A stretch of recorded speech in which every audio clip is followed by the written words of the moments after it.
자, 안녕하세요. 북스형 카페 여러분. 자, 오늘은 이제 저번 시간에 이어가지고 그 소련의 해체 관련된 내용을 이제 할게요. 요 이제 관련된 내용은 그 미하일 고르바초프하고 그 관련된 내용이거든요. 그래서 예전에 한번 기출문제 나왔기 때문에 한번 보고 넘어갈게요. 자, 여기 보면 미하일 고르바초프 시대 가지고 있는데 요그 고르바초프 관련된 문제가 예전에 기출에 두 문제 정도 나왔어요. 그래서 그 내용을 보면 자, 가에 보면 1970년대 소련사의 병리 형상해서 소련 체제 폐쇄성, 통제 경제 문제, 관료주의 병폐, 그다음에 부정부패, 언론 집회 자유 금지 등 여러 가지 사회 경제 문제를 가지고 있었고요. 그래서 이제 그때 즉위한 그 미하일 고르바초프가 그 당시 그라스노스트와 페로스트가 이렇게 그 정책을 이제 펼치게 되는데 이 그라스노스트 정책은 이제 정보 공개 정책이고요. 그다음에 페로스트카 정책 개혁 정책 관련된 내용이에요. 자, 그 예전에 이 관련돼 가지고 시험 문제가 그 한번 나왔거든요. 그래서 그라스노스트 정책의 내용이 뭐고 페로스트카 정책 각각 내용이 뭔지 그것을 이제 파악할 필요가 있어요. 자, 그러면 글라스노스트하고 페레스트카 정책들 이제 내용 보면요. 자, 고르바초프는 먼저 이 글라스노스트 정책을 해서 그 언론과 표현의 자유를 이제 허용을 했고요. 작가, 예술가, 그리고 영화 제작자들이 자유롭게 그들의 창작 활동을 전개하기 시작했고 젊은 층들은 종교에 금지했던 음악의 어, 귀를 기울였다 이렇게 이제 내용이 있고요. 그 다음에 여기 보면 반체제에 대한 박해를 중재하고 유대인들의 어떤 이주의 자유를 이제 금지를 했어요. 요거는 이제 그 유대인들에 대한 이주의 자유를 허용했죠. 예, 금지한 게 아니라 허용한 내용은 뭐와 관련되냐면 스탈린 정책과 관련돼 있어요. 그 스탈린이 그 자기 집권 시기 때 유대인들 이주를 제한을 했어. 예. 그래서 요 정책과 관련된 건데 이 스탈린의 정책을 풀어준 거야. 예. 그래가지고 요거 좀 기억을 해두시고요. 자, 그 다음에 이제 페레스트라이카는 뭐와 관련된 거냐면 전반적으로 경제 개혁 경제에서 계획 경제에서 시장 경제 원리를 도입을 한 거야. 그래서 대외적으로 이제 자본주의 국가와 적극적인 교류를 하는 정책들을 이제 얘기를 하는데요. 자, 페레스카는 이제 경제 개혁 후 국내 이제 시장 경제의 원리를 도입하고 대외적으로 자본주의 국가와 적극적인 교류를 세웠다. 그래서 공업 정책을 이제 보면요. 중앙 정부의 통제를 완화하고 축소하는 대신에 현장 관리자들의 결정과 책임을 증가시켜 국가 관리 공장의 생산 증대를 도모했고요. 노동자 임금도 생산량과 노동량에 따라서 자주적으로 결정하게 됐고요. 그다음에 농업은 집단 그 농장을 폐지하고 있는데 자, 이 집단 농장은 언제 만들어지면 스탈린 때 만들어졌어요. 이 집단 농장 때문에 이제 그 소련이 이 생산성이 올라가지 못하니까 농업 생산이 올라가지 못하니까 이걸 이제 폐지시킨 거야. 그래서 개인이 생산한 잉여 농산물 자유시장에 판매하는 허용 동시에 토지의 임대도 가능했다. 그래서 보통 이 사회주의 국가에서는 그 토지를 소유할 수가 없죠. 되게 임대 경영권을 갖는 거야. 예. 근데 이거는 뭐 소련뿐만 아니라 지금 중국이나 베트남도 자본주의 경제 요소를 받아들이긴 하지만 토지 자체를 소유할 수는 없어요. 명목상. 뭘 하는 거죠? 임대를 하죠. 임대를. 근데 실제로 이제 이거는 실질적으로는 소유하지만 형식적으로 임대하는 형식으로 이제 이렇게 나눠주는 거죠. 갖고 있는 거죠. 자, 그래서 그 내용들 파악을 해두시고요. 그 다음에 대통령제를 실시했다. 그래서 이제 그 고르바초프는 그 개혁 정책의 이제 적절한 수행을 위해서 정치제도의 개혁이 필요하다고 판단하고 그 당시 이제 그 강력한 대통령제를 도입을 했어요. 예전에는 그 공산당 서기장이 제일 높은 자리였어요. 근데 이제 이 당 외에 국가적인 측면에서는 이제 대통령제가 성취적으로 있긴 있었지만 이걸 더 권한을 강화시켜가지고 이제는 대통령, 그러니까 당보다는 국가 체제에 좀 강화시키는 방향으로 이렇게 유임을 방향으로 이제 깼고요. 그 과정에서 자신이 대통령에 취임했죠. 그래서 그 지위는 확실히 전보다 더 강화되었다는 거죠. 그래서 대외적으로 볼 때 보면 냉전의 완전 해소를 위해서 미국이 접근했고요. 1987년에 예전에 말했던 전 시간에 했던 중거리 핵미사일 폐기 조약을 말했죠. 이거를 INF라고 하죠. 네. 요즘에 또 이제 트럼프가 이거 폐기하겠다고 이제 선언을 해가지고 소련도 이제 또 폐기한다고 이렇게 선언했던 조약이 INF인데, 요거는 이제 아까처럼 그 전략 핵이 아니라 실제로 사용할 수 있는 전술 핵이에요. 그래서 500km에서 5,000km 정도의 사정 거리를 갖고 있는 탄도 미사일에 핵탄두를 씌워가지고 그 상대방이 발사시키는 그런 걸 금지시켰다라는 거죠.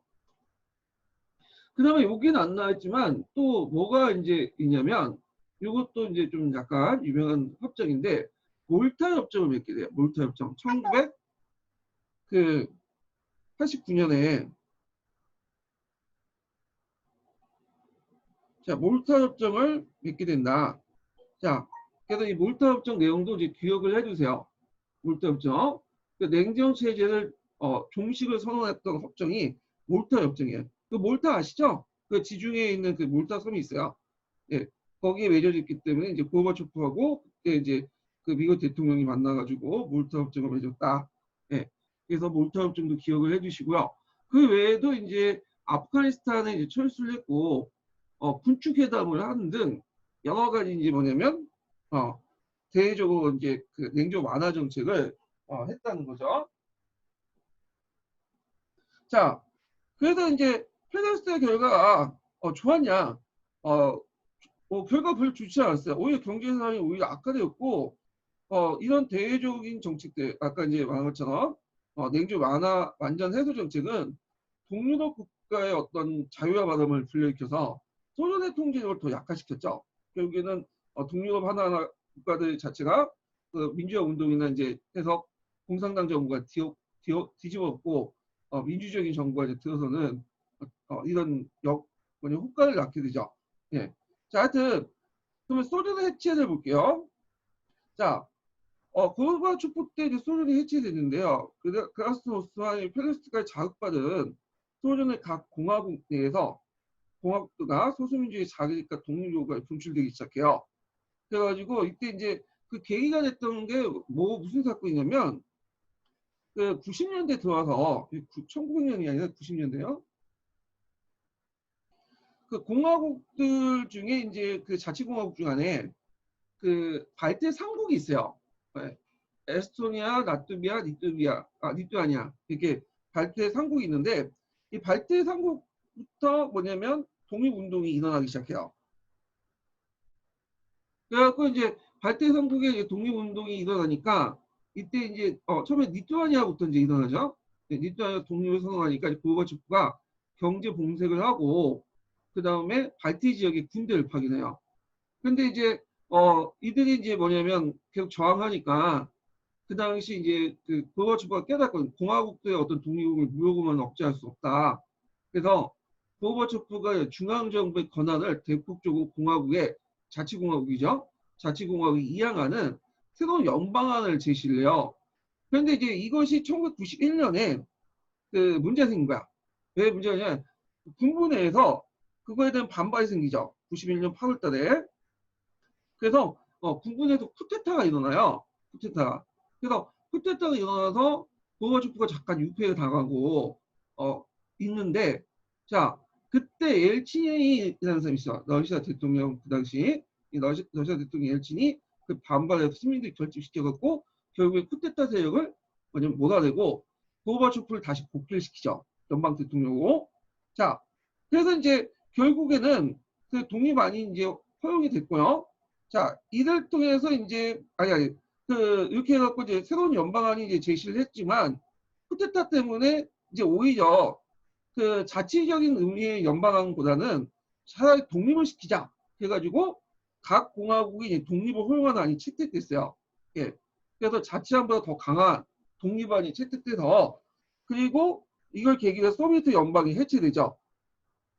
그 다음에 연방 대통령이었던 고르바초프가 이제 사임을 하게 됐다. 이렇게 좀 기억을 해주시면 돼요. 그래서 이제 이때 이제 뭐 러시아, 그 다음에 러시아 이제 같이 큰 나라죠. 그 외에 에스토니아 공화국, 뭐 라트비아 공화국, 리투아니아, 벨라루스, 그 다음에 몰도바, 우크라이나 공화국, 그루지아, 아르메니아 등등 여러 공화국들이 이제 독립해 나가기 시작해요. 그리고 그 11개 공화국이 독립국가 연합이라는 걸 조직을 하죠. 그래가지고 이제 그 독립국가 연합을 형성했다. 이렇게 좀 기억을 해두시면 돼요.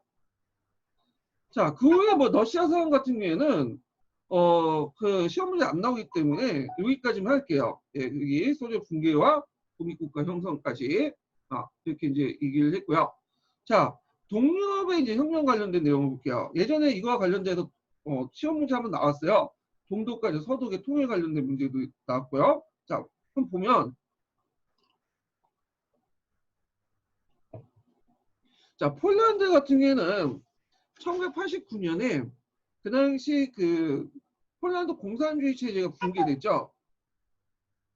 그래가지고 이제 그 당시 바엔사라는 사람이 있어. 바엔사.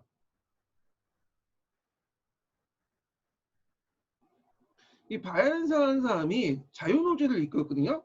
자유노조를. 그래서 이 바엔사의 자유노조가 그 중심으로 해서 비공산계통의 연립 내각을 구성을 해요.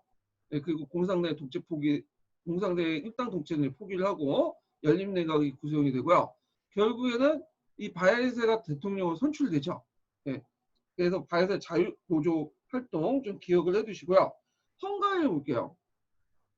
헝가리는 1989년 5월에 그 당시 이제 오스트리아 국경을 설치됐던 철조망과 경비 장치를 철거했는데 이게 상당히 의미가 있는 게 뭐냐면 그 당시 그 동독민들이 헝가리를 통해서 오스트리아에 거쳐갖고 서독으로 들어가게 돼요. 예. 그래서 이 동독의 많은 사람들이 서독으로 들어가면서 이 동독 정권이 붕괴가 되게 돼. 그래서 그 헝가리 조치가 그 당시 뭐냐면 독일 통일의 어떤 단서를 제공해줬다. 이렇게 좀 기억을 해두시면 돼요. 자, 그 다음에 동독을 볼게요. 자, 1989년에 10월에 반체제 기세가 높아졌고 1989년에 11월 9월 11월 9일을 자정으로 그 당시 동독 공산당 정권이 베르린 전경을 개방을 하고요. 모든 국경지대를 서독으로 이제 모든 국경지대에서 이제 서독의 이주로 가능하겠죠. 그거는 그 전에 이제 헝가리에서 이미 그런 조치를 취했다는 거. 그래서 이제 무너지니까 어쩔 수 없이 이제 열어놓은 거죠. 자, 그래서 이제 1990년 3월에 총선거 결과 동독 공산당이 몰락을 했고요. 그리고 이제 동독은 서독으로 통합이 돼서 독일통이 됐다. 이렇게 이제 보시면 돼요. 자, 그 외에도 이제 뭐 체코도 있고 루마니아도 있고 신유고 연방 등등도 있는데 요거는 이제 기본 교재할 때 같이 좀 볼게요. 요거 외에도 몇 가지 있어요. 예. 자, 그래서 여기 이제 일단은 서브노트에 있는 내용들을 봤어요. 예. 근데 서브노트 내용 자체가 이제 좀 요거 부분 현대사 부분이 좀 많이 부족하고 중요한 이제 미국 쪽의 입장이나 서방세요. 여러 사건들이 또 쿠바 사건 같은 것들이 빠져 있어. 그래가지고 예전에 말한 것처럼 심화 강의 교재를 이제 바탕으로 진행을 할게요. 자, 일단 심화 강의 교재 좀 보죠. 몇 페이지 표시하면요.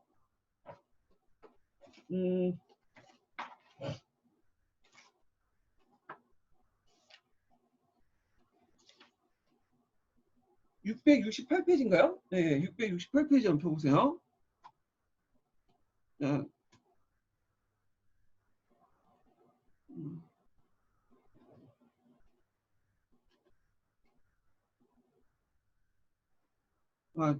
한참 좀 뒤네요. 660.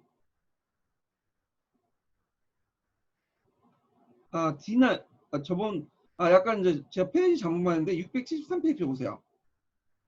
자, 673페이지 나갈게요. 자, 요 673페이지 내용 중에, 그러니까 이후부터 이제 내용 중에 서브노트에 없는 내용은 좀 빼면서 얘기할게요. 그러니까 서브노트에 했던 내용은 빼면서 없던 내용들만 좀 얘기할게요. 요거는요.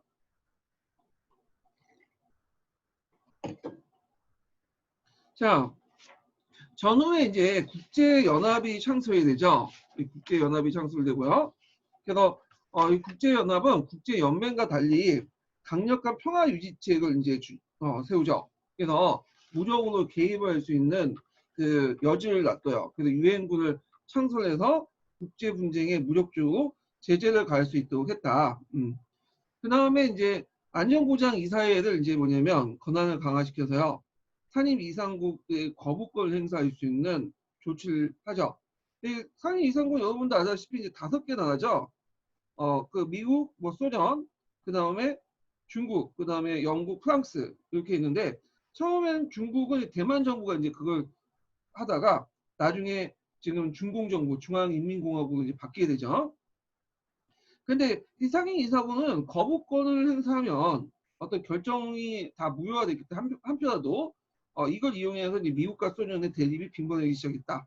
그래서 자기가 마음에 안 드는 거는 거부권을 행사해가지고 아니 차단시키죠. 근데 대표적인 게 남북한의 이제 유엔 가입도 이 미국과 소련 양측의 거부권 행사 때문에 번번이 무산이 됐어요. 그래서 이게 1990년대 들어와서 이제 남북한이 유엔이 가입된 거죠.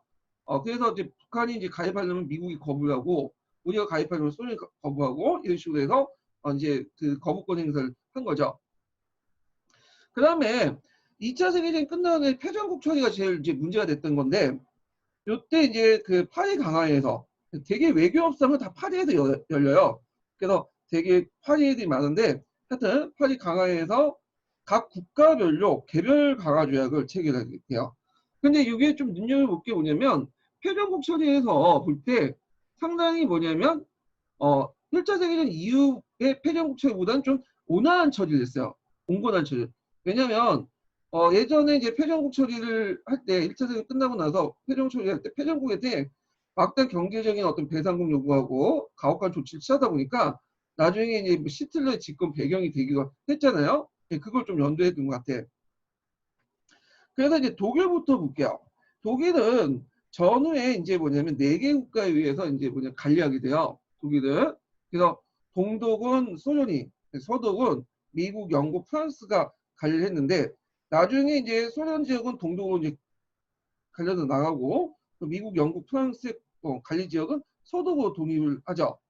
그리고 이제 1954년에 주권이 회복이 돼요. 예. 자, 그 다음에 일본 같은 경우에는 미국이 단독 정부를 이제 단독으로 점령을 하죠. 그래서 이제 일본 관리 아래 아니 미국의 관리 아래 이제 일본이 그 정부가 그 통제를 받는 거야. 그러다가 샌프란시스코 회의를 통해서 주권이 회복이 되죠. 그리고 국제연합에 가입되고 우리하고 관련되지만 한일 국교가 형성이 되었다는 거죠. 자, 오스트리아를 보죠. 오스트리아는 4개 국가에 의해서 관리가 돼요. 그래서 이제 일종의 신탁 통치를 했다고 보시면 돼요. 오스트리아는. 그래서 그 당시 4개 국가에서 분할 통치해서 그 신탁 통치 있다가 그 당시 10년 후에 1955년에 영세 중립국으로 해서 뭐냐면 독립이 돼요. 그리고 독일하고 합병해서는 안 된다.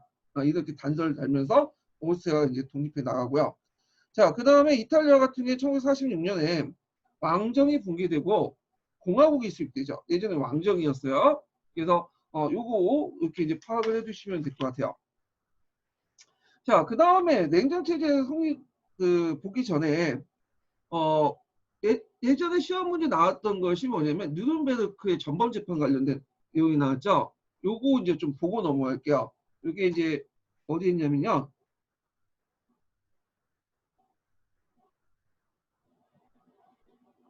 잠깐만요. 서양사 이제 심화 규제를 좀 펴세요. 서양사 심화 규제.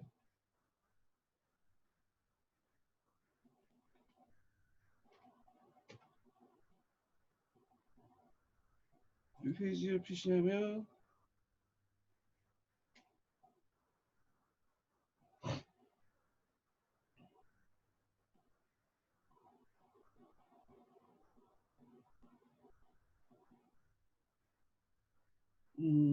782페이지인가요? 네. 782페이지 보세요.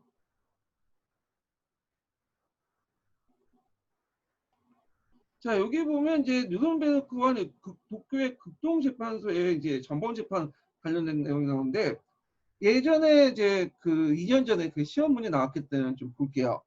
자, 2차 세계대전 후에 이제 인류 역사상 처음으로 침략 전쟁을 범죄로 이제 규정을 하고요. 독일 그 전쟁을 주도한 정치가 및 군인들에게 법적 책임을 이제 묻기 시작해요. 그래서 이제 1945년 12월 달에 진행된 독일의 뉴른베르크 이제 국제 군사 재판과 그 다음에 1946년에 5월에 진행된 일본의 도쿄의 극동 군사 재판이 그것이었다. 이렇게 이제 있는데 요 누른베르크는 되게 상징적인 의미가 있죠. 여기가 이제 뭐냐면 나치의 정당대회가 열었던 곳이에요. 그래서 나치의 정당대회를 열었던 곳에서 나치를 처벌한다는 어떤 상징적 의미가 있는 거예요. 이 누른베르크가. 자, 그래서 누른베르크 재판에서 24명이 기소되고요. 그래서 게링 같은 것들 12명은 사형, 헤스는 3명은 종식형을 하고 도쿄 재판은 25명, 28명이 기소돼서 도조 시도키 같은 7명이 사형, 그 다음에 아라키 사다와 같이 16명 종신형 이렇게 이제 했는데 이 도쿄 재판에서 이제 전쟁의 핵심 책임자였던 그 당시 시도이토 국왕이 제외된 점이 좀 한계가 있죠. 자, 근데 여기에서 이제 언급한 사람들은 A급 그 전범이야. A급 전범. 좀 이렇게 수준이 떨어지면 B급 전범이라든지 C급 전범, D급 전범도 있어요. 여기 보시면. 예. 그래갖고 A급 정도나 B급 정도는 이제 뭐냐면 도쿄 군사재판이나 뭐 누른베르크 군사재판에서 받고 나머지 이하의 전범 재판은 각 지역에서 있어요. 이런 것들 좀 파악을 해두시고요. 자, 그거는 이제 왜 그러냐. 도쿄 재판에서 시도이토 국왕을 제외시킨 이유가 뭐냐면 이제 냉전 체제가 가속화되니까 일본을 자유주의 진영을 묶으려고 했어요. 그래서 미국이 그 만약 청왕을 재판할 경우에는 일본 어떤 국민들 어떤 저항, 정서적 저항 이런 것들 감안을 했기 때문에 이런 게 뭐냐면 시도이토 국왕을 제외시키는 그런 정책을 했죠. 자, 근데 이게 문제는 뭐냐면 이런 정책 때문에 이제 일본의 정계 재계 전범들이 다시 권력을 장악을 해요. 그래서 이게 그들에 위해서 지금 이제 일본이 이끌어 나가기 시작하죠. 예. 그래서 그것이 이제 나중에 주변국의 마찰을 끊임없이 일으키게 됐고요. 자, 이 반성 없는 일본의 태도는 누른베르크 재판이 끝난 후에 스스로 나치 정부를 법적 세우고 독일 같은 경우에는 전쟁 피해자에게 배상을 다하면서 침략의 역사를 반성한 독일 정치관이 비교가 된다 그거죠. 자, 그리고 이제 이때 적용되는 법들이 좀 보는 게 평화에 대한 제라든지 통상적 전쟁 범죄, 인도에 대한 죄 이렇게 있는데 자, 평화에 대한 죄는 이제나 인도에 대한 죄는 2차 세계대전 이후에 아까 전범 재판에서 적용되는 법이에요. 이제 통상적인 전쟁 범죄는 이제 그 전에도 있었고요. 그래서 평화에 대한 죄는 뭐냐? 그 침략 전쟁 또는 조약에 위반하는 전쟁을 계획, 준비, 실행, 공동 모의를 했을 때 적용되는 법이고요. 그리고 예전에 시험 문제 나왔던 것이 인도에 대한 죄인데 전쟁 전의 행위를 포함한 일반 주민들에 대한 살육, 그 다음에 선멸, 비인도적인 어떤 학살 행위 있죠. 이런 것들 이제 얘기를 해요.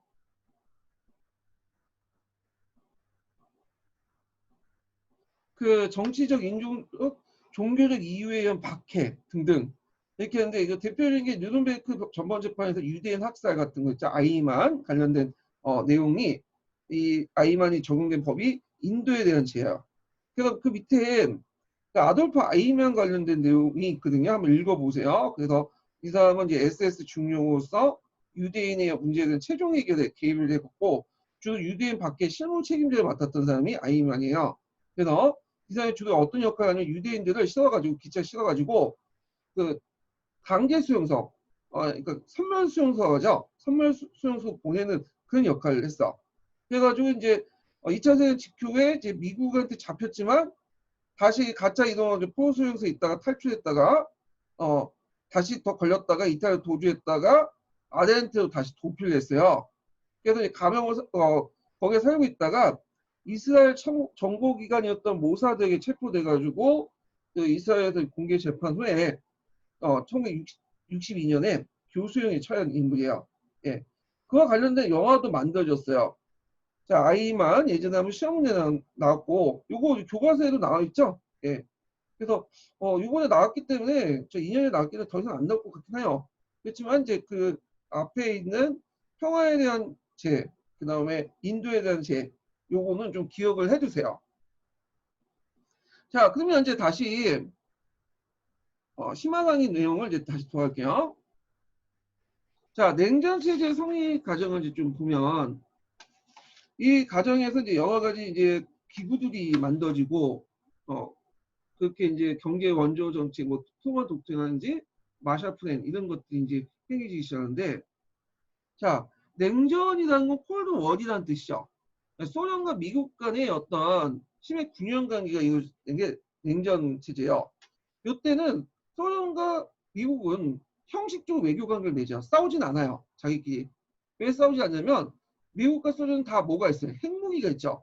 핵무기가 있다 보니까 싸우진 않아.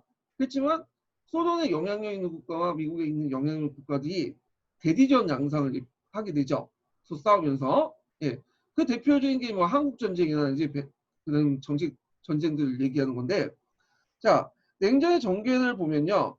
소련이 2차 대전 이후에 동유럽 지역을 공산화시키려고 해요. 그리고 그 이단으로 그리스나 터키 지역에 그 뭐냐면 공산주의 반란을 지원을 하죠. 그러니까 미국이 가만히 있지 않겠죠. 그래갖고 그 유명한 트루먼 독트린을 내세우죠. 자, 트루먼 독트린은 공산 세력의 학대의 저지를 선언하고요. 이 트루먼 독트린 안에 경제 원조와 관련된 내용이 들어가 있어요. 그래갖고 그 경제 원조와 관련된 내용을 구체화시킨 것이 뭐냐면 그 유명한 마셜 플랜이에요. 예. 서유럽의 부흥객이죠. 전후에 서유럽은 상당히 피폐해졌어. 그리고 그 당시 뭐 공산주의 세력들이 확산돼 나가고, 미국의 판단은 뭐냐면 가난한 곳은 항상 사회주의가 확산된다는 거야. 그래서 서유럽을 뭐냐면 재건을 시키고, 그리고 이를 통해 사회주의를 박멸하고요. 소련의 영향력을 차단하겠다. 그리고 이 마샬 플랜의 주요 내용들이 이제 뭐냐면 그 미국의 경제 원조거든요. 그래서 미국이 이제 뭐냐면 여러 가지 서비스라든지 제약 등등을 경제 원조를 해줘요. 거의 무상으로 경제 원조를 해줬다고 보시면 돼요. 그러면 미국이 손해보지 않느냐? 그건 아니죠. 미국 입장할 때는 일단 서유럽의 동료의 그 소련의 영향을 막고, 그리고 서유럽을 미국을 시장으로 만드는 거야. 예, 나중에. 그리고 서유럽에서 미국에 좋은 이미지를 심어줄 수 있죠. 서유럽 사람들에게. 그래서 이제 이런 마샬플랜을 했다.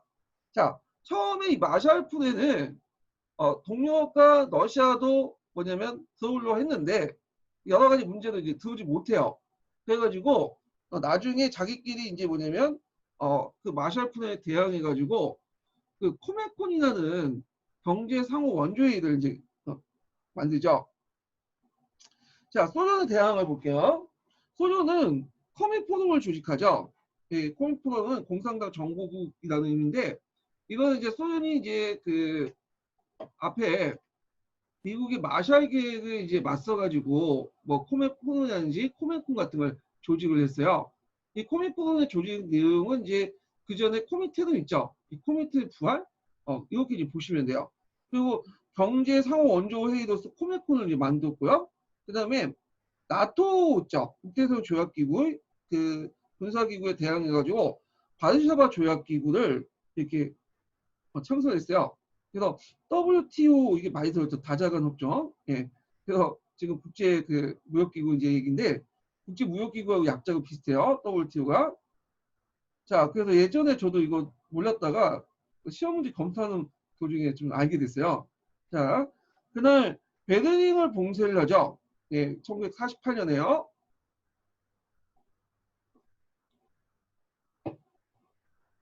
자, 그 계기가 됐던 게 뭐냐면 미국과 영국, 프랑스 3국이 서독의 점령지구를 통합을 하고 여기에서 이제 새로운 공동화폐를 발행을 결정해요.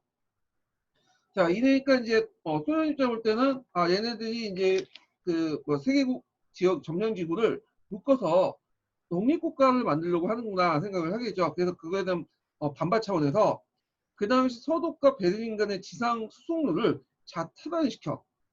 이걸 이해하려면 이제 그 당시 이제 상황을 봐야 되는데 여기가 이제 서독 지역이면 이게 동독 지역이에요. 동독이 뭐 서독보다 한 3분의 1 정도 규모예요. 예. 요 동독 지역 안에 이거는 소련이 관할하고 있었죠. 요 안에 베르닌 지역이 있어요. 자, 베르닌 지역인데 베르닌 지역도 원래는 소련이 가나야 되는데 이게 베를린이 주요 도시니까 예전에 그 독일의 수도이기도 하고 그래서 베르닝도 그 지역을 4개 국가로 이제 분할 가나는 거야. 그래서 여기 보면 반은 소련이 이제 가나하고 나머지는 뭐 미국, 영국, 프랑스가 공동 가나하고 그래서 이쪽 소련이 가나할 지역은 동독으로 나중에 넘어가고요. 그 다음에 이쪽은 이제 서도 미국, 영국, 프랑스가 가나할 지역은 서도 측의 땅이 되죠. 예. 그래서 이제 이렇게 했는데 문제는 여기 서독에 있는 그러니까 서독 가나다의 베를린과 그 서독의 그 본토 간에 떨어져 있어. 그러다 보니까 어쩔 수 없이 이제 항공이나 항공 비행기 도로 또는 철도나 도로를 통해서 뭐냐면 연결돼 있어요. 그래서 철도 도로망원 같은 경우에는 이 지역만 딱 정해놓고 동독 정부가 철도 도로를 통해서 서독의 인력이나 어떤 물자들 나가는 걸 좀 뭐냐면 거기에 한도 내에서 뭐냐면 인정을 해줬어요. 그 소련 정부죠 그 당시는. 그래서 소련이 그 베를린과 그 당시 서독의 어떤 그 통행로를 막아버린 거야. 철도하고 도로망을요. 동독으로 지나가는. 자, 그러니까 이제 미국이 수송을 해갖고 비행기를 통해서 서베를린의 물자를 수송해요. 그래서 1년 동안. 결국에는 이제 나중에 소련이 베를린 공세를 해체하게 되죠. 해제하게 되죠. 자, 그래서 이제 이런 것들이 대표적인 베를린 공세 같은 게 냉전의 전개 과정에서 일어났고, 그 외에도 한국 전쟁이라든지 쿠바 사태도 있었는데, 쿠바 사태는 좀 뒤에 좀 얘기를 할게요. 이게 이제 예전에 시험 문제 나왔던 거죠. 자, 그 다음에 전후 이제 경제 체제를 볼게요. 전후 경제 체제 대표적인 게 브렌트 우드 체제가 있어요. 네. 자, 이 브렌트 우드 체제는 뭐냐 하면 그 전쟁 끝나기 전에 그러니까 이제 1944년이죠. 거기에 이제 브렌트 우드라는 곳에 모여가지고 전후에 이제 국제 경제 질서에 대해서 논의를 했어요. 그래서 그때 이제 브렌트 우드 체제에서 이제 논의했던 게 뭐냐면 대공황 이후에 1929년에 각국이 각계 격파 방식으로 해서 자기만 살겠다고 이제 경제 정책을 하면서 거기에 소외됐던 이제 그 좀 후진적인 국가들 있죠. 일본이라든지 독일이라든지 그 이탈리아 같은 나라들이 결국엔 침략 전쟁의 어떤 배경이 되었다.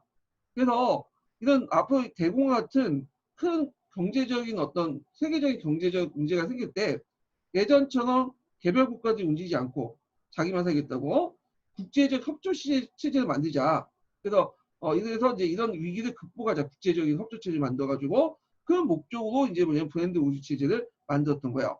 그래서 이제 이 브랜드 우주 체제가 나중에 우루과이 라운드 다자가 합성한 것처럼 오늘날 세계무역기구였던 WTO의 전신이 되었던 그 체제죠. 자, 배경을 보면요.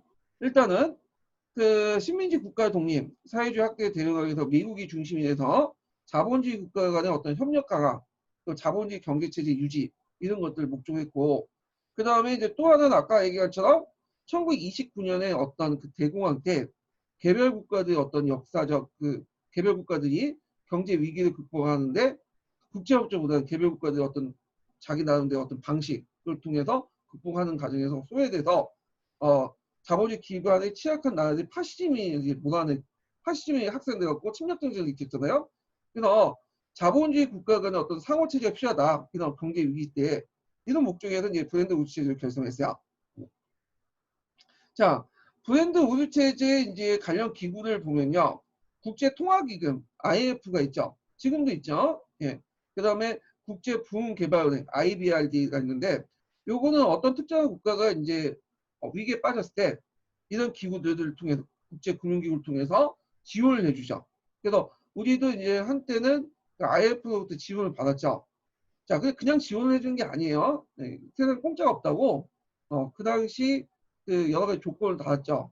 그래서 뭐 시장을 개방하고 금융시장도 개방하고 등등 해가지고 그래서 그때 이제 많은 기업들이 외국에 이제 팔려나가고 그랬는데 그 다음에 간세미 무역에 관한 일반 법정 가트 체제죠. 예, 이거는 이제 그 뭘 하냐면 상품 거래 이런 거와 관련된 내용들을 이제 어, 상품 거래에서 필요했던 여러 가지 이제 간세나 무역에 관련된 내용들을 다뤘던 게 같은데 이게 나중에 이제 좀 발전된 것이 뭐냐면 WTO예요. 이 WTO. 여기는 이제 상품 외에도 서비스도 포함되어 있고요. 농산물 등등도 다 포함되어 있죠. 그래서 하여튼 WTO 발전됐다. 네, 우루과이 라운드를 거쳐갖고. 자, 그 다음에 뭐 대표 경제부까지 있는데 이거는 뭐 기억할 필요는 없을 것 같고 이 브랜드 우드 체제만 좀 기억을 해주시면 될 것 같아요. 아, 그리고 브랜드 우드 체제에서 또 결정된 게 뭐냐면 달러를 기축통화로 했다는 거야. 달러를. 그래서 달러를 금을 이제 기반으로 해서 근본을 바탕으로 해서 달러를 기축통화를 했다. 네. 그래서 금을 보유한 만큼 미국이 달러를 뭐냐면 발행하고 이 달러를 기준으로 해가지고 국제 통화 시스템을 움직이는 이런 것들이 브랜드 우드 체제 내용이에요. 근데 이 달러를 바탕으로 한 이제 근본이 태안제도라고 하죠. 이 근본이 태안제도는 나중에 1972년 때 닉슨 대통령이 이제 금태환을 안 해주겠다고 이제 공포함으로써 이제 뭐냐면 근본이 태안제도는 없어지게 돼요.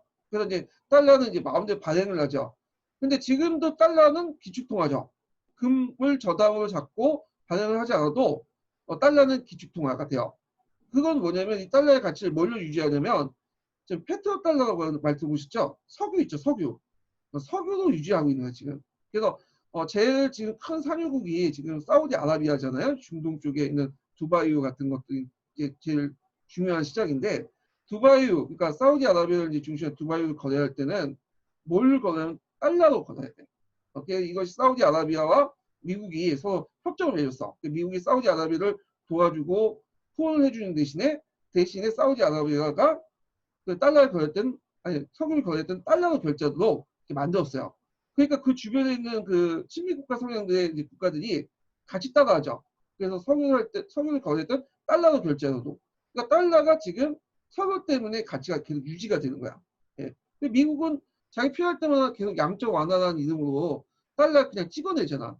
예. 그럼에도 불구하고 달러가 가치가 떨어지지 않아요. 예. 대단한 나라죠. 자, 하여튼 이 브랜드 우드 체제에 관련된 내용들 이제 좀 얘기를 했고요. 자, 그 다음에 이제 1960년대에 들어오면서 다극화가 이제 전개되는데 일단 공상진영 안에서는 소련의 지도력이 약화돼요. 그 대표적인 게 중소 분쟁이죠. 그 계기가 됐던 것이 전 시간에 얘기한 호르쇼프의 스탈린 격항 운동이에요. 그게 반발한 이제 모태통하고 스탈린 간의 어떤 논쟁이 있었죠. 그래서 스탈린은 모태통에게 그 교조주의라고 비판하고 그 다음에 모태통 스탈린에게 수정주의자라고 하면서 비판하면서 이렇게 이제 싸웠고요. 그리고 1960년대 들어오면서 이제 중소 지역의 그 수많은 국경에 이제 접하고 있었는데 거기에 영토 가날 문제가 생겨요. 영토 분쟁이. 그래서 이걸 계기로 해서 한바탕 전쟁도 하고요. 뭐 전쟁이라기보다는 좀 전투? 요 정도를 하게 되죠. 그래서 소련이 한때는 중국에게 핵미사일 발사하려는 계획까지 하게 돼요. 이 영토 분쟁 때문에 싸우니까. 그런데 미국이 이걸 보다가 보니까 이제 소련하고 중국이 싸우면 가만히 있으면 이제 자기끼리 싸울 수 있는데 이게 얘네들이 보다가 이제 누구 편을 드냐면 중국 편을 든 거야. 그래서 만약에 중국을 공격할 경우에는 그 당시 중국 핵무기가 없었어요. 소련을 내가 대신 보복을 해주겠다. 만약 소련이 중국을 핵무기로 공격할 경우에는 자 이렇게 이제 얘기를 하니까 이제 소련이 중국을 핵무기로 공격을 못하죠. 그래서 이때 이 계기로 해갖고 중국하고 미국 간의 사이가 좀 좋아졌어요. 자, 그 다음에 유고라는 나라가 있어요. 유고는 티토라는 사람이 있죠. 티토. 이 유고는 나중에도 얘기했지만 이 티토라는 사람의 역할이 되게 커요. 이 티토라는 사람이. 이 티토는 그 당시 이제 2차 세계대전 때 파티잔, 그러니까 사회주의 게릴라 세력 중에 영도자 중에 한 명이었어요. 그래서 저는 유고슬라비아를 이끌었던 사람인데 유고가 여러 민족들로 구성되어 있죠. 그 세르비아, 크로아티아, 그 다음에 마케도니아 등등등 여러 민족들로 구성된 거야. 그들 간에 또 사이가 별로 안 좋아. 근데 그럼에도 불구하고 유고가 뭐냐면 통합된 국가가 한동안 유지됐던 이유가 뭐냐면 티토라는 사람의 영도력 때문에 그래요. 이 티토는 또 뭐냐면 소련의 영향을 벗어나서 서방 국가하고 관계 개선을 많이 했어요. 그래서 이런 것들이 유고의 독자적 노선 내용 좀 기억을 해두시고요. 자, 중국 같은 경우에는 이제 제3세계 지도자를 자처를 했고 유엔에 가입을 했죠. 미국과의 관계가 이제 좋아지면서 자, 유엔에 가입되면서 하나의 중국의 원칙에 따라서 이제 중국만이 지금 본토 중국만이 이제 유엔의 합법 정부가 되고요. 유엔에서 나머지 대만은 이제 쫓겨나죠. 그래서 지방 정권에 불과하니까 대표할 수 없다 쫓겨나고 결국에 상임 이사국 자리도 이제 중국이 차지하게 돼요. 예. 자, 그리고 이제 있고 자유진영에서는 프랑스가 영국과 미국만이 이제 뭐냐면 핵무기 갖는 거에 반발해갖고 핵실험을 하게 돼요. 그래서 결국에 성공을 했고, 그리고 이제 중국도 승인하고요, 등등등 이런 것도 있고요. 그 다음에 독일과 일본이 경제적 성장을 하게 되죠. 전후에 이제 그래서 일본은 GNP 기준에는 2위, 독일은 3위 이렇게 되죠. 물론 이제 1990년대에 들어와서 2000년대 넘어와서 이제 그게 중국한테 뒤집어지긴 하지만요. 자, 그 다음에 신흥 공업 경제 지역으로서 이제 한국, 싱가포르, 뭐 대만, 홍콩 이런 나라들이 이제 뭐냐면 경제적 성장을 했다. 자, 여기에서 눈여볼 게 이제 제3세계 국가들 등장을 보는데 제3세계라는 의미가 뭐냐면 1세계, 2세계, 3세계 이런 개념에서 나눠본 거예요. 1세계는 미국을 중심으로 자유주의 진영이고요. 그 다음에 2세계는 소련을 중심으로 공산권 나라를 얘기해요. 그러면 1세계와 2세계에 들어가 있지 않는 나라들 뭐냐면 3세계라고 하죠. 자, 이런 나라들이 이제 1960년대부터 이제 부각이 되기 시작해요. 그리고 이제 그 내용을 보면 그 당시 이제 아시아, 아프리카, 라틴 아메리카 여러 신생국들이 등장을 하게 되고 이들이 비동맹 중립주의를 내세우고 반식민주의를 포함을 하게 되죠. 그래서 이제 제3세계 국가들이 모여가지고 여러 회의를 이제 개최하고 뭐 평화 5원칙도 이제 공포하는 등 이런 조치를 취하게 되는데 먼저 콜럼보 회의에서 보면 스리랑카 수도가 이제 콜럼보인데 거기에 모여서 이제 동남아 5개국 회의를 하죠. 인도, 미얀마, 그 다음에 파키스탄, 그 다음에 스리랑카, 뭐 인도네시아 이런 나라도 있고 그 평화 5원칙을 이제 제창을 하죠. 그래갖고 그 네로와 이제 주올라이 중국이죠. 이 중국의 이제 대표가 만나서 제창을 했던 건데 영토와 주권의 존중, 뭐 상호 불가침, 내정 불간섭, 호혜 평등과 통합 공전 이런 것들 내세웠다. 이렇게 좀 기억을 해두시면 되는데 제3세계 국가는 뭐 그렇게 중요한 것도 아니에요. 그냥 이런 게 있구나 하고 넘어가시면 될 것 같아요. 그 부분은. 자, 그 다음에 여기에 이제 좀 넘어가면 있고 그 평화 5원칙이 있고 하나 더 이제 추가하자면 평화 5원칙이 1954년에 공포한 거죠. 거기에 이제 더 추가하자면 그것도 적어놓으세요. 방둥의 일을 교체. 이것도 기억을 해야 될 것 같아요. 예. 그래서 인도네시아 방둥에서 1955년에 개최된 회의인데 자 여기에서 아시아 아프리카 회의를 개최하죠. 아시아 아프리카 회의.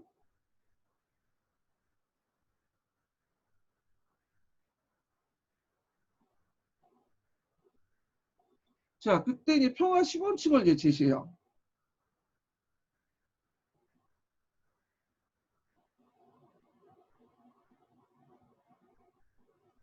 그래서 이때 이제 이 반등회의 좀 기억을 해주시고요. 자, 평화 10원칙은 제가 이제 시화 규제 내용에 적어놨어요. 뭐 중요한 건 아니지만 찾아서 이제 보시고요. 자, 그래서 이제 이런 제3세계 국가들은 그 국제연합에 차지할 비중이 증가되면서 냉전화와 다극화에 소련과 미국 외에 여러 이제 중심 국가 체제를 다극화하고 하는데 그 다극화에 기여를 했어요. 그렇지만 냉전 체제 해체 후에 이제 제3세계 의미가 점점 퇴색돼서 이제 요즘에는 별로 얘기를 안 하죠. 자, 그 다음에 냉전 시대의 전개 과정을 좀 볼게요. 요거는 미국의 대통령을 중심으로 해갖고 냉전 체제와 케네디 대통령, 존슨 대통령 이제 내용을 이제 볼게요. 자, 냉전 시대 때 이제 대표적인 그 미국의 정책이 트루먼 독트리예요. 이거는 뒤에 이제 닉슨 독트리하고 이제 뭐냐면 좀 대비될 수 있는 건데, 자, 트루먼 독트리는 뭐냐면 그리스 터키의 공산주의 확대되니까 그걸 저지할 목적으로 한 거예요. 그래서 이 트루먼 독트리를 공표했는데 독재라는 것은 정치 플랜이라는 얘기죠. 정치 어떤 그 방향 이런 것들 얘기인데 미국은 무장하고 있는 소수 공산 세력과 이걸 지원하는 세계 정부를 획책하는 나라. 여기에는 구체적으로 명시되어 있지 않았지만 이 나라는 어떤 나라일까요? 소련을 의미하죠. 저하는 자유국가를 지원하는 데 있다. 그래서 이 지원 방법에 대해서 얘기를 하고 있어요. 그 중에 하나가 경제정책 관련된 내용이 있거든요. 이게 이제 구체화된 것이 아까 얘기한 것처럼 마셜 플랜이죠. 예. 그리고 군사적 기구로서 북대서양 조약기구를 뭐냐면 만들고요. 자, 그 다음에 캐나다 대통령 볼게요. 자, 캐나다 대통령은 예전에 시험을 나왔으니까 좀 기억을 해두세요. 자, 캐나다 대통령의 이제 대외 정책 중에 보면 페그스만 사건이 있어요. 이게 뭐냐면 그 당시 큐바라는 나라였어요. 큐바. 큐바가 원래는 이제 친미 정권이 이제 수입됐던 나라인데 그 친미 정권을 카스트로가 무너뜨렸어요. 그래서 거기에 친소 정권을 만든 거야. 공산주의 정권을. 자, 그러니까 미국의 입장은 상당히 당황스럽죠. 왜냐하면 큐바는 카리브해 바로 앞에 미국 앞에 있는 나라야. 그러니까 플로리다에서 이제 바로 그 앞에 있었던 나라이기 때문에 거기에 이제 자기 뒷마당에 그 친소 국가가 세워진 거야. 그러니까 이제 안 되겠다. 그래서 요걸 뒤엎자 해가지고 그 당시 이제 CIA가 그 망명 쿠바인들을 모집을 해갖고 훈련을 시켰어. 그래서 페그스만을 상륙을 시키는 이제 계획을 했는데 이 페그스만을 상륙하자마자 이 쿠바인들 부대들 그 당시 카스트군에서 격파가 돼요. 그래서 이게 나중에 이제 뭐냐면 알려지게 되고 거기에 미국과 CIA가 개입됐다. 근데 미국을 공식적으로 부인을 하죠. 자, 이게 이제 피그스만 사건이에요. 예. 자, 그 다음에 진보연합을 구성이 되죠. 미국은 이제 그 당시 그 카스트 같이 사람들이 그 뭐냐면 친소 국가를 만드는 걸 방지하기 위해서 남미 국가에서 이 라틴 아메리카를 좀 더 이제 뭐냐면 제국주의 정책에 입각해서 침탈만 하지 않고 얘를 도와준다는 목적으로 진보연합을 구성했어요. 그래서 라틴 아메리카 회원국들에게 차관과 경제 원조를 해주죠. 왜냐면 못 사는 국가는 사회주의 확산된다. 그런 이제 신념이 있었기 때문에 이들 어느 정도 잘 살게 하면 공산주의 혁명을 방지할 수 있고 친미 국가도 만들 수 있다. 이렇게 하는데 이게 결국에는 뭐 그렇게 성공하지 못했어요. 지금도 있지만 이제 그 반미 국가들이 많죠. 남미에 보면. 예. 그 다음에 이제 쿠바 사태를 볼게요. 이게 예전에 시험문에 나왔기 때문에 꼭 기억을 해주세요. 1962년에 일어난 사건인데 자, 이 1962년 쿠바 사태는 왜 일어났냐 보면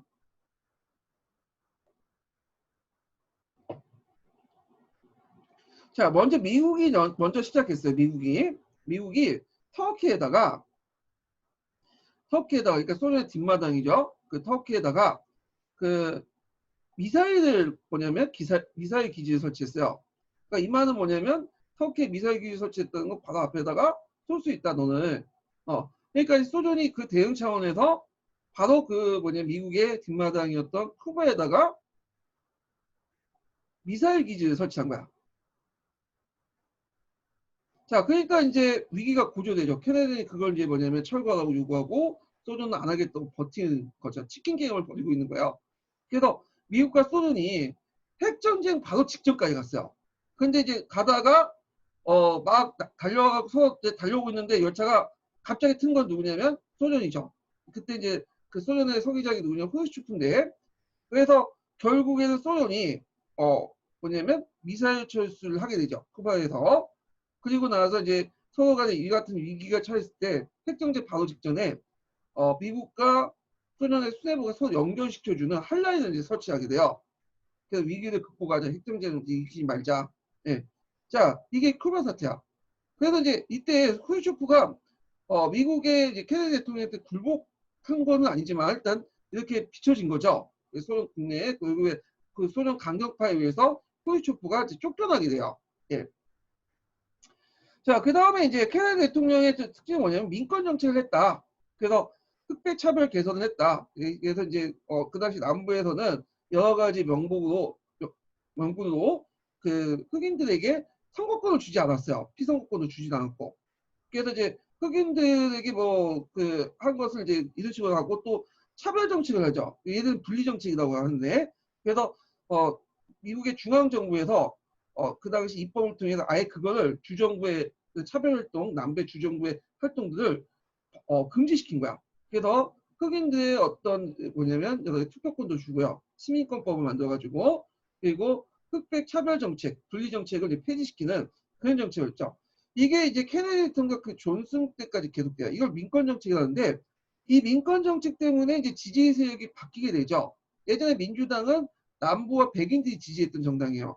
그리고 공화당이 북부와 흑인들이 지지했던 정당인데 거꾸로 된 거야 이제. 그래서 공화당이 남부의 지지를 바탕으로 하고 백인들의 지지를 받고 그 다음에 민주당이 북부와 흑인들의 지지를 받게 돼요. 유색민중의 지지를 받게 되죠.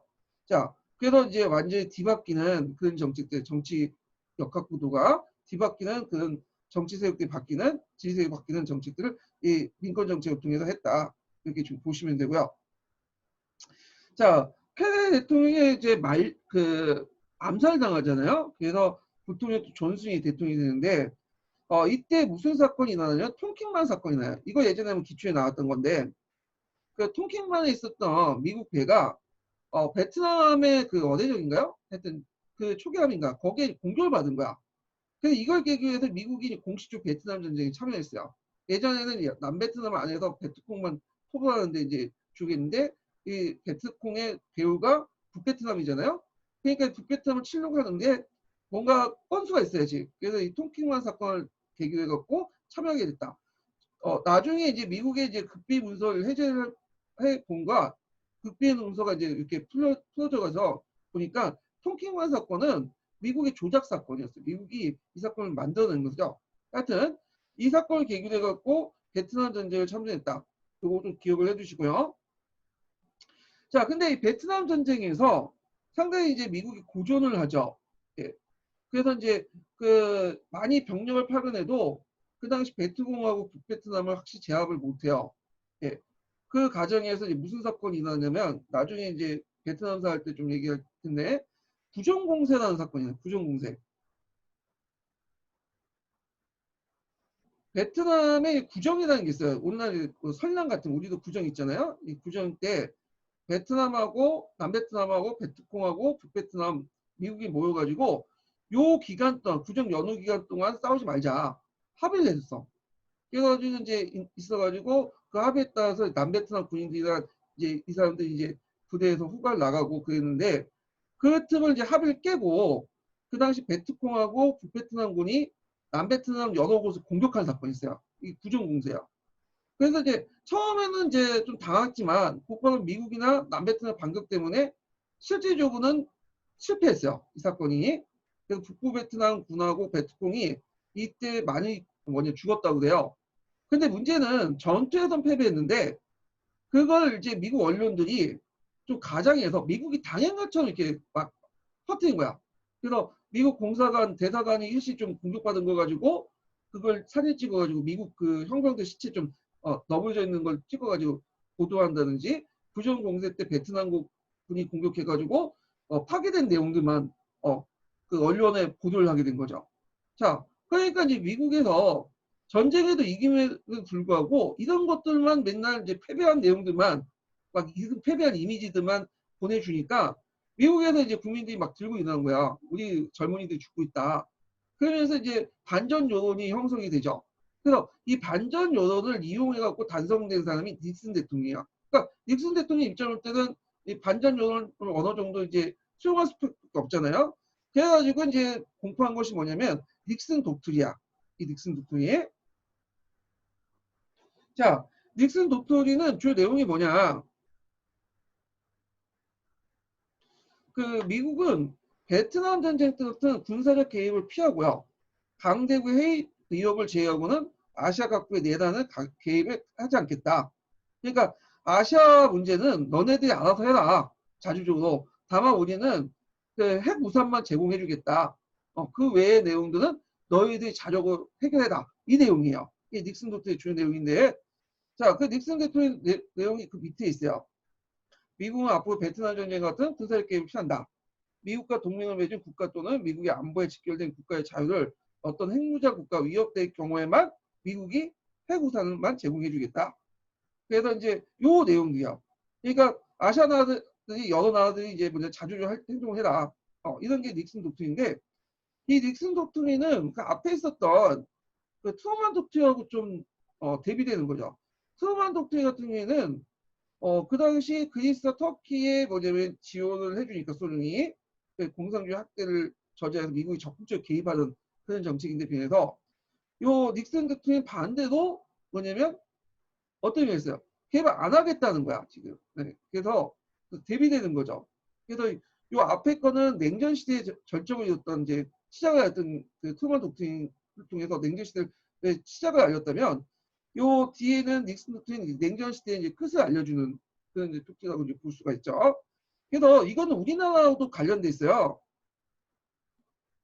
우리나라에서 이제 닉슨 독트린을 공표하니까 닉슨 독트린은 베트남 같은 후진국들만 적용되고 우리나라 미국은 6.25 전쟁 때 같이 싸웠던 혈맹이고 미국의 입장으로 우리나라가 주요한 전략적 가치가 있으니까 우리한테 적용이 안 된다 이렇게 이제 생각을 했는데 막상 그게 아니었죠. 이거 하고 나서 한계사단을 미국은 한계사단을 주한미군은 한계사단을 뺐어요. 철수를 했죠.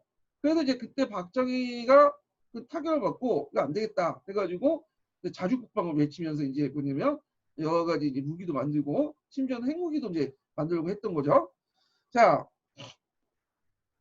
그 다음에 이제 미국하고 중국 간의 관계 개선이 일어나면서 이제 핑퐁 외교가 이제 이루어지고요. 이건 여러분들 다 알다시피 이제 닉슨 대통령 때 서로 간에 이제 그 탁구 선수단을 파견하면서 이루어진 게 핑퐁 외교죠. 그리고 결국엔 1978년에 중국과 미국의 국교가 재개되죠. 자, 그렇게 이제 했는데 닉슨 대통령은 워터게이트 사건에서 물러나요. 게이트라는 건 권력형 사건을 게이트라고 하죠. 이게 무슨 말이냐면 그 닉슨 밑에 산하에 닉슨의 그 밑에 그 친위 조직이 있었어요. 이들이 주로 하는 이유가 뭐냐면 정보 수집이야. 그래서 그때 그 민주당 당사에 독촉을 해갖고 민주당에서 뭘 했는지 알고 이제 그 팀이 뭐냐면 투입이 됐는데 이게 도중에 밝혀진 거야. 발각이 된 거죠.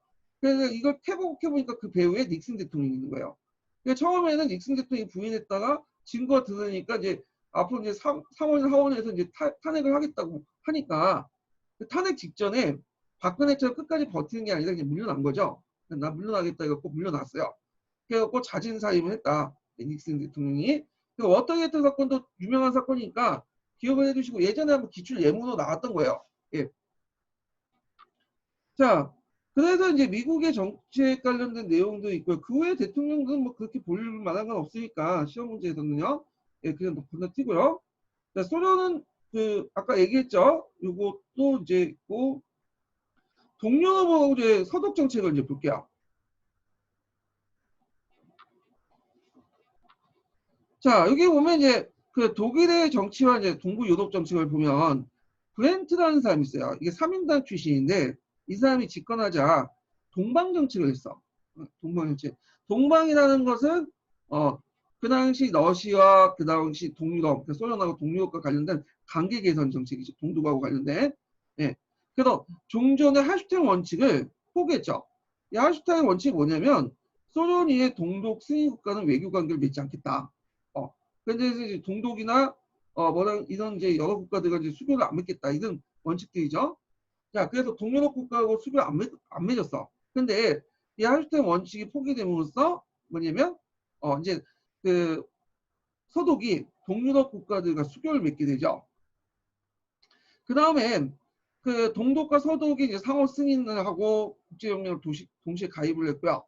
동유럽 국가 간의 현존하는 국경선을 인정하는데 특히 이제 폴란드와 국교를 수립할 때 이 국경선을 이제 인정하는 방식으로 했죠. 이게 뭐냐면 오데드 나이세스강 국경을 인정한 건데 이게 뭐냐면 그 당시 이제 폴란드 2차 세계대전으로 돌아가야 돼요. 2차 세계대전 때 그 당시 독일하고 소련의 비밀협정에 따라서 독일이 공격하면 소련도 같이 공격했다. 이런 이제 비밀협정이 있어요. 그래서 그때 이제 독일의 그 폴란드 수도가 바르샤바죠. 이 바르샤바를 기준으로 해서 서쪽 지역은 독일이 먹고요. 그래서 이제 동쪽 지역은 소련이 먹는다 이렇게 비밀 조약을 맺게 돼요. 그래서 히틀러가 이 비밀 조약을 통해 동부 지역은 침략할 때 자기가 먹었고 동시에 소련도 침공을 해갖고 폴란드 서부 지역을 먹게 된 거야. 그러면 전쟁이 끝난 후에 소련이 차지했던 이 서부 지역을 폴란드에게 돌려줘야 되잖아요. 근데 폴란드 돌려주지 않고 그냥 벨로루시 공화국 편입을 시켜버려. 자기 영토로. 그리고 나서는 폴란드 영토를 자기가 먹은 폴란드 영토를 어디다 떼다 붙여주냐면 그 옆에 이제 독일 있죠. 예, 독일 지역을 일부 떼가지고 폴란드 영역으로 이렇게 편입을 시켜요. 그 기준이 어디냐면 오데드 나이세스 강이야. 그래서 오데드 나이세스 강 이동 지역에 폴란드에 넘겨주고 거기에 있었던 그 독일인들 강제로 동독 지역으로 이주시켜 버린 거죠. 예. 그래서 요 그 오데드 나이세스 강을 자체를 동독이나 서독은 인정하기 싫겠죠. 예. 자기 땅인데 원래 독일 주민들이 살고 있었던 땅인데 폴란드가 가져간 거잖아. 소련의 어떤 지원 안에. 자, 그래서 일단 오늘 나이스스 강은 이제 했지만 이제 인정하지 못했지만 이때 폴란드 국교를 수립하면서 인정하게 됐고요. 그리고 이제 베네 형상을 유지적 협정을 체결해서 이제 독일 동독과 관계 개선을 또 했고 그런 정책들을 했던 거죠. 그래서 브렌트의 동방 정책 이 부분을 좀 기억을 해두세요. 이거 예전에 기초문제 나왔기 때문에 또 물어볼 수 있어. 어떤 구체 내용들을요. 자, 그러면 1990년대 이제 앞에서 얘기한 것처럼 고르바초프의 글라스노스트나 페르스트라 정책 때문에 이제 그 영향을 받아서 동부 유럽에 있었던 소련 영향열에 있었던 여러 국가들이 몰락을 하게 되죠. 공산당 정권들이 그리고 이제 자유민주주의 정부들이 등장하게 되는데 그 몰락 과정을 좀 볼게요.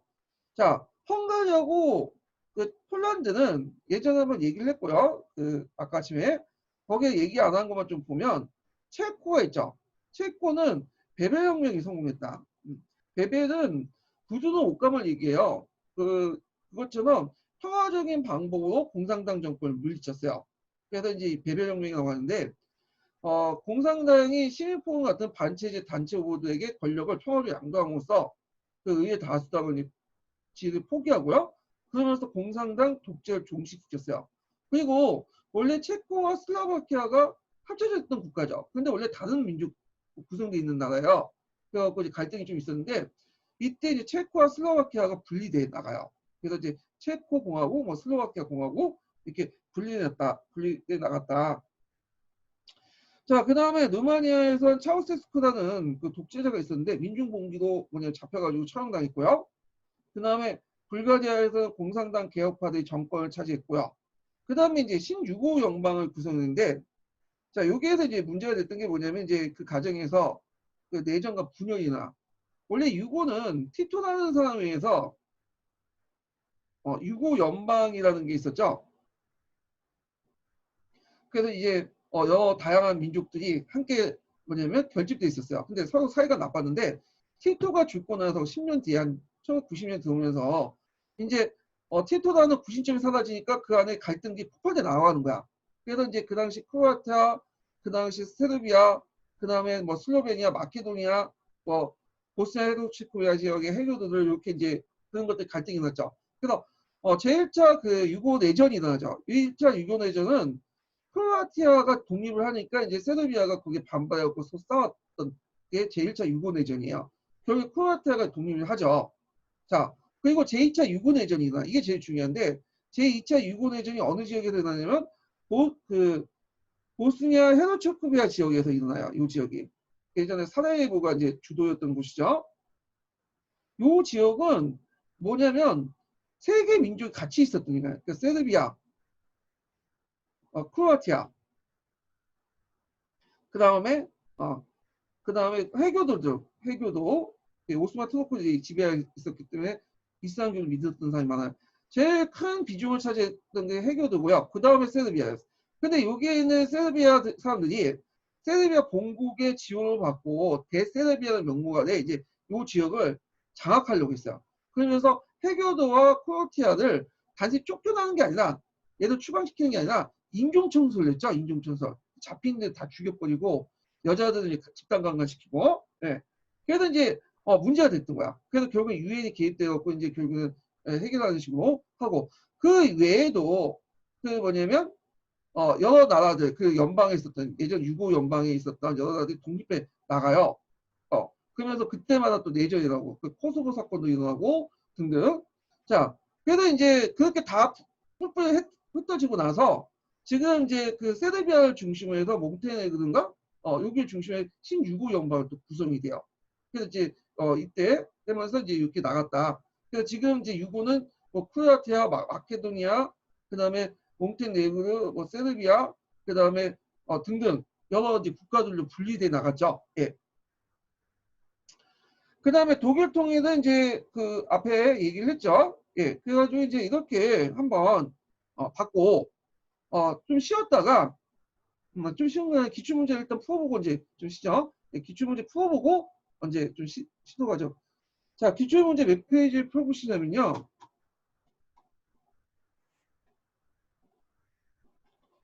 이거 내가 적어놓지 않았네. 273페이지 펴보세요. 일단 272페이지 펴보세요. 272페이지.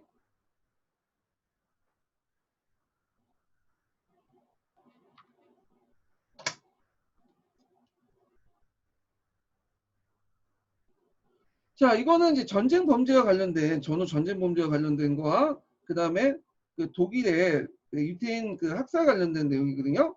예, 이걸 이제 좀 보면요.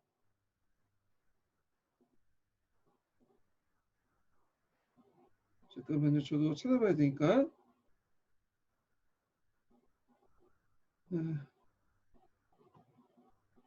자, 기획의 법의 구체적인 내용을 두 가지 쓰고 니은에 들어갈 제목과 디귿의 이름을 쓰시오. 네, 이렇게 있거든요. 자, 연합군은 기획의 법이 제정된 도시에서 1945년 8월 나치 전범 재판을 시했다.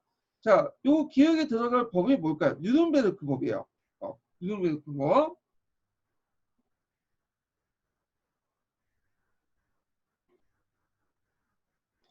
그래서 요 기획에 들어갈 것이 뉴른베르크 법인데, 자, 누른베르크 법은 이제 그 유대인과 관련된 내용이죠. 조공우 중에 한 사람이라도 유대인이면 그 유대인으로 간주한다. 뭐 유대인의 시민권을 박탈하고 유대인과 독일인 간의 어떤 혼인이 금지되고 교육기관, 뭐 은행, 법원 등에서 유대인 근무를 금지시키고요. 저술활동이나 연극 상영, 음악회 개최 등을 모두 정상적인 활동을 금지시키고 유대인들을 식별할 수 있도록 다비드의 항색뼈를 착용하도록 돼 있어요. 다비드 항색뼈는 예전부터 유대인을 나타내는 그 표식이었거든요. 자, 그래서 이제 있고 그 다음에 나치 유대인 정책 추이 보면 여기 쭉 나와있죠. 제가 이제 저번에 설명한 차별, 추방, 집중, 학살 정책 4단계를 거쳐갖고 해요. 이게 이제 어디에 자세히 나왔냐면 서강자 읽어보시면 있어요. 이 관련된 내용이. 그래서 차별 정책은 이제 이게 초창기 때 이제 유대인 그 정책인데 요때 누른베르크법을 이제 뭐냐면 제정을 했고 그 다음에 추방 정책은 마다카스카 개혁 논의했다가 집중은 이제 모여서 강제 수용소를 건립해서 학살 거기에 독가스 학살 결정하죠. 그게 이제 바제네이야. 이것도 외워두세요. 이 바제네이는 2010년도인가요? 2011년도인가 그때 한번 기출에 언급됐었어요. 이걸 그 다음에 그 밑에 이제 나치 과거 청산 읽기자료 해가지고 있는데 여기 보면 제6조 뭐 평화에 관한 이런 게 있죠. 그 다음에 그 니은에 이제 들어갈 것이 뭐냐면 인도에 관한 죄예요.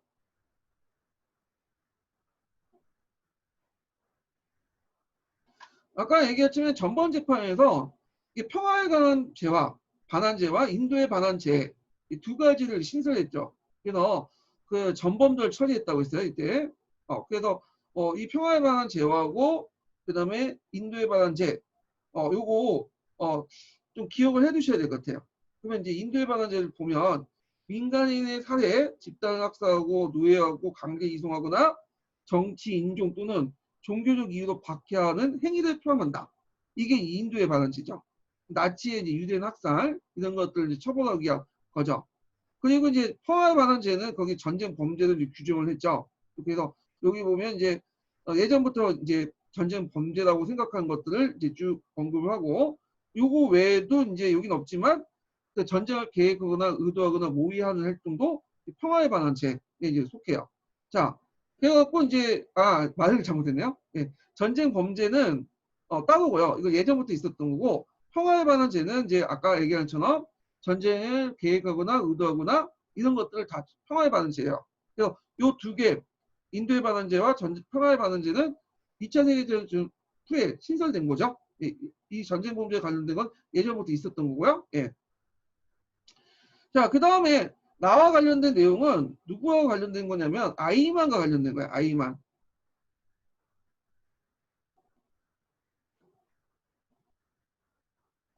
자, 1961년에 예루살렘에 열린 재판의 피고이자 전 나치 보안국 관리였던 아이만은 이렇게 말했습니다. 나는 결코 유대인들 중화하지 않았지만 다르게 행동할 수는 없었습니다. 나는 죄책감을 느끼지 않았습니다. 최종 해결. 최종 해결이라는 건 뭐예요? 유대인들을 독가스로 죽이는 거죠. 자, 내가 맡은 역할은 우연을 위한 것입니다. 이 사람이 무슨 역할을 했냐면 아까 말처럼 그 박멸수용소로 철도로 유대인 시설을 옮기는 책임자였어요. 누구나 내 역할을 떠맡을 수 있습니다. 그의 발언에서 홀로코스트 포함한 제노사이드, 인종학살을 전반적으로 성찰하는 계기가 됐다. 이후 전쟁 범죄와 아이만의 공소시효가 적용되지 않은 범죄는 전쟁 범죄와 아이만은 그 앞에 그 인도의 반환제죠. 자, 전쟁 범죄 인도의 반환제는 공소시효가 적용되지 않는 범죄로 인정되었다. 이렇게 이제 있죠.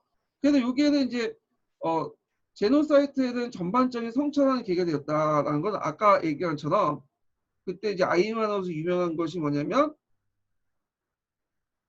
그 한나 아라트가 이제 쓴 책이 있죠. 예루살렘의 아이만에 이 아이만을 강제로 표현하면서 악의 평범성이라는 개념을 제시해요.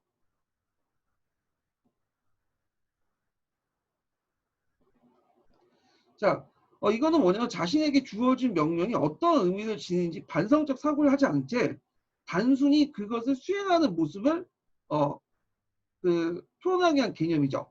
그래서 조직사에서 만약 충실히 일을 수행했다고 해서 그게 항상 좋은 게 아니라는 거예요. 그 조직이 추구하는 목적이나 방향이 나쁜 거면 당연히 그 행위도 자기 의식하지 못했지만 그 행위를 함으로써 자신의 일을 충실함으로써 오히려 악한 행위, 조직의 악한 행위를 동조하게 되죠.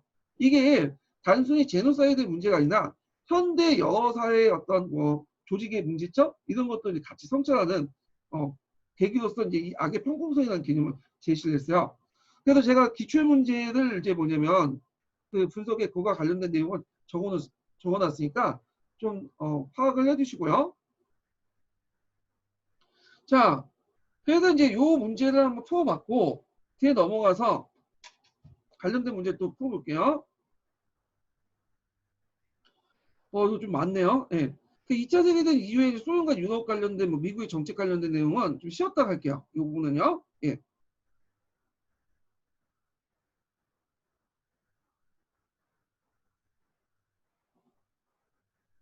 어,